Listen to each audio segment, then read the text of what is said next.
আসসালামু আলাইকুম। Welcome back to cooking with Shahanaz. Pakora তো আমরা সবাই খেতেই পছন্দ করি। সো এটি যদি হয় বাঁধাকপির পাকোড়া, তো কথাই নেই।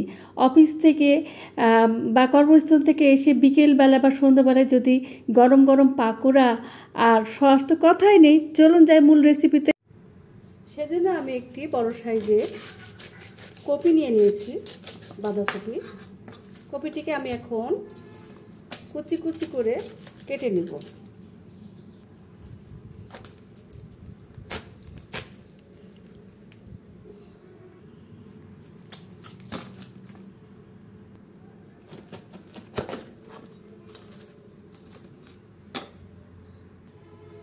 এখন আমি এটিকে যত সম্ভব পাতলা পাতলা করে কেটে নেব।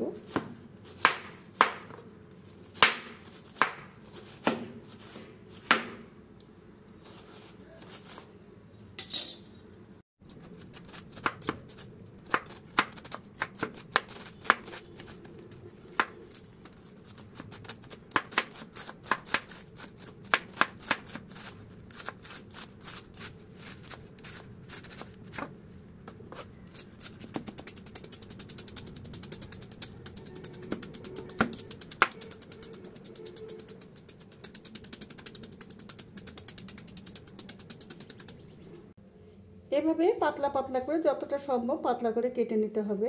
সো আমি এখানে একটি বড় কপির অর্ধেকটা নিলাম। প্রথমে আমি একটু লবণ দেব। লবণ দিয়ে কপির পাতাগুলো একটু চটকে নেব। এখন আমি দেব পেঁয়াজ 1 কাপ ফালি করা,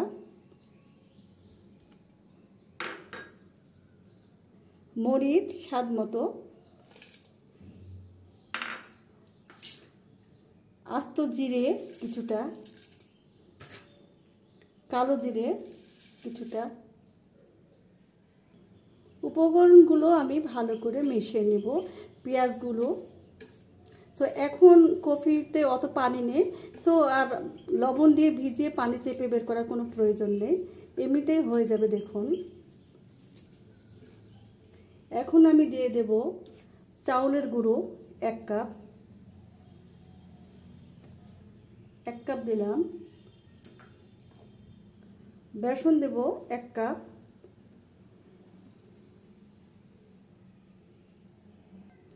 আবারও ভালো করে মাখিয়ে নেব। বেসন বা চাউলে যদি কোনো দলা থাকে, অবশ্যই সেটি আপনারা ছড়িয়ে দেবেন, ভালো করে মাখিয়ে নেবেন। এখন একটি ডিম দেব। এবার একটি ডিম দিয়ে দিব।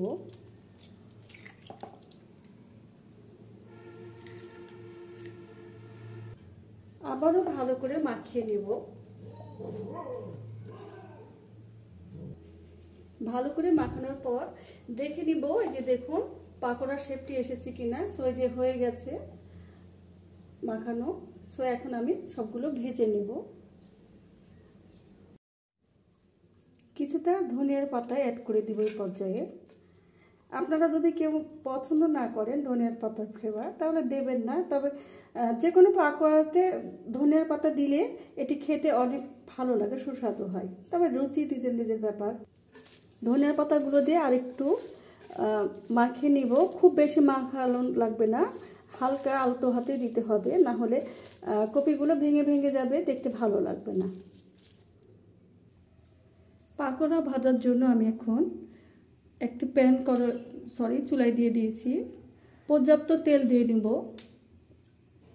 ডুবো তেলেই ভাজবো। সো আপনারা ইচ্ছে করলে চাইলে শ্যালো ফ্রাই করতে পারেন। এখন আমি এক এক করে পাকোড়াগুলো ভেজে নিচ্ছি।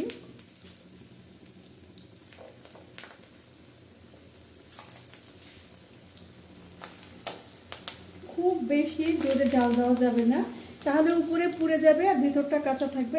একেবারে আস্তে দিলেও বেশি তেল শোষণ করবে। সো মিডিয়াম আছে এটি ভাজতে হবে।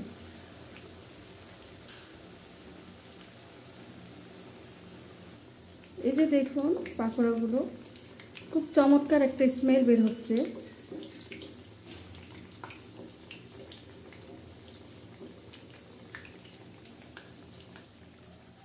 আসলে আমি সবসময় সবসময় একটি কথা বলে আসি, সো রান্নাটি হলো একটি শিল্প। এটি যত ধৈর্য ধরে মনের মাধুরী দিয়ে করবেন তত সুন্দর হবে, ভালো হবে। এই যে দেখুন, এক এক করে আস্তে আস্তে করে আমি তুলে নিচ্ছি।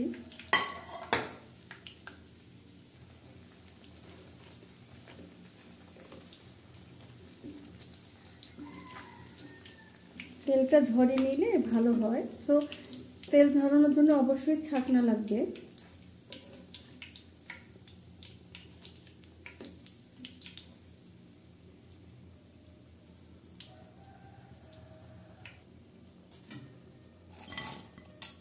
এই যে দেখুন, আরও আছে, সেগুলো ভেজে নিচ্ছি।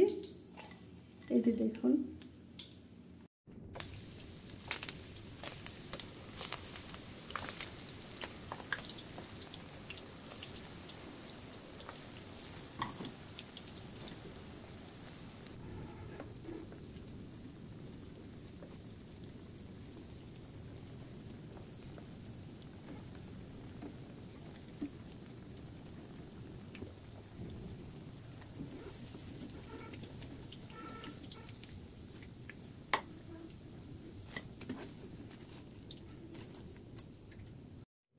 এই তো হয়ে গেল। দেখুন, গরম গরম বাঁধাকপির পাকোড়া। তো এটি আমি একটি ভেঙে দেখাচ্ছি। দেখুন কি ক্রিস্পি আর কি যে মজাদার। সো এটি সস দিয়ে খেতে অনেক ভালো লাগে। দারুণ চমৎকার স্বাদ। আশা করি আজকের রেসিপিটি আপনাদের অনেক ভালো লাগবে। ভালো লাগলে অবশ্যই বাসায় তৈরি করে খাবেন এবং কমেন্টস করে জানাবেন কেমন লাগলো। সবাই ভালো থাকুন, সুস্থ থাকুন, নিরাপদে থাকুন। আল্লাহ হাফেজ।